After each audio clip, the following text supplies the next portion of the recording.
श्री सद्गुरु साईनाथाय नमः। अथ श्री साई ज्ञानेश्वरी पंचम अध्याय। इस अध्याय में तीसरा संवाद नाना श्री साई संवाद है।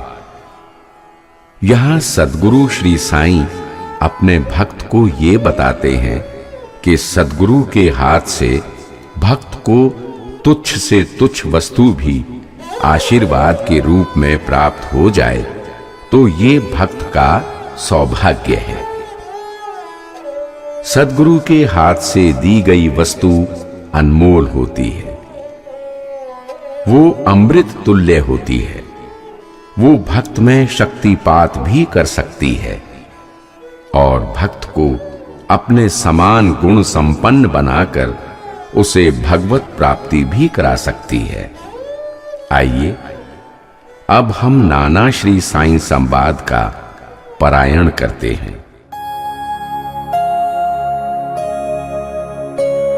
साई के मस्तक तले हरदम रहती ईंट, प्यारी ज़्यादा प्राण से थी बाबा को ईंट। चांदोरकर ने देखा कि श्री साई हमेशा अपने पास एक ईंट रखते हैं। वे उस ईंट से बहुत प्यार करते हैं। उनके लिए वो ईंट प्राणों से भी अधिक मूल्यवान एवं प्रिय है।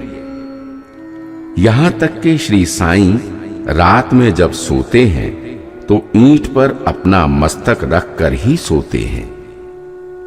ये देखकर चांदोरकर को काफी आश्चर्य हुआ।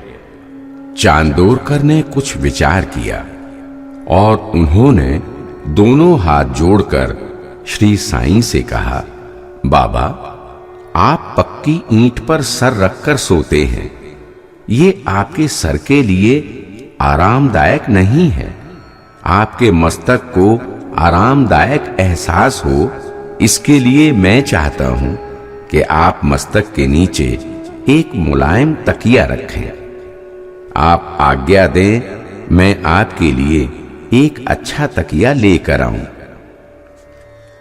श्री साई ने चांदोरकर से कहा, नाना, इस ईंट की मूल्यवत्ता का आकलन कोई नहीं कर सकता। तुम्हारे लाखों नरम मुलायम तकिए इस ईंट की बराबरी नहीं कर सकते।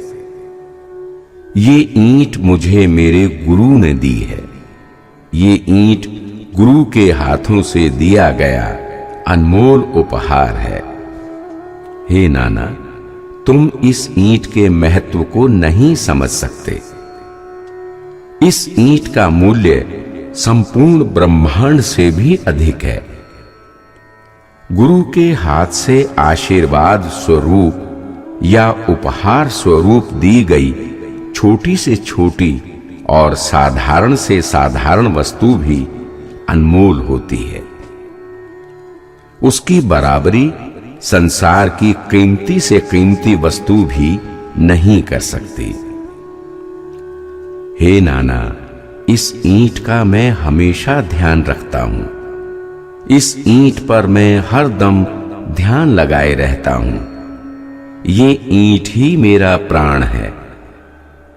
जब तक ये ईंट है तब तक मेरा जीवन है।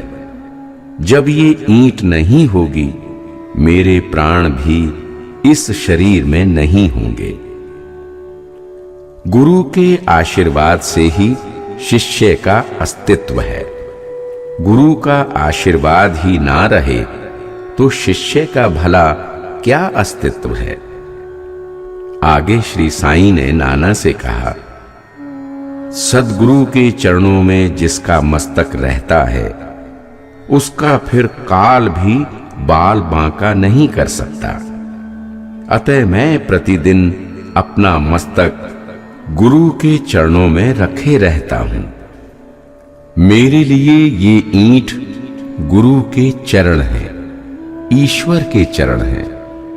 मेरा ये मस्तक इस समर्थ और शक्तिशाली ईंट पर सदा झुका रहेगा, हमेशा टिका रहेगा। ये ईंट मुझे हमेशा शक्ति और लोकोपकारी क्षमता देती रहेगी।